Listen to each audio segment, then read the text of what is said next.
పేద విద్యార్థుల కోసం కూటమి ప్రభుత్వం ఎంత ఖర్చునైనా భరిస్తుందని రాష్ట్ర సాంఘిక సంక్షేమ శాఖ మంత్రి డోలా శ్రీ బాల వీరాంజనేయ స్వామి అన్నారు.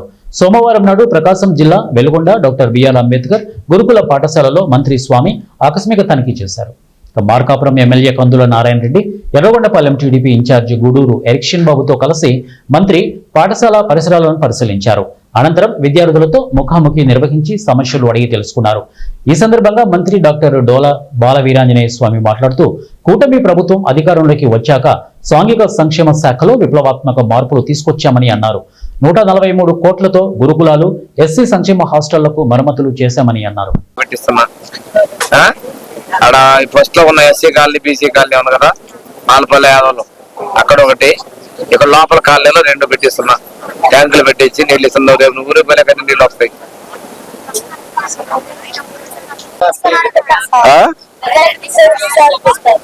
ప్రెసిడెంట్ తీసుకుని ఆడిపిస్తాడా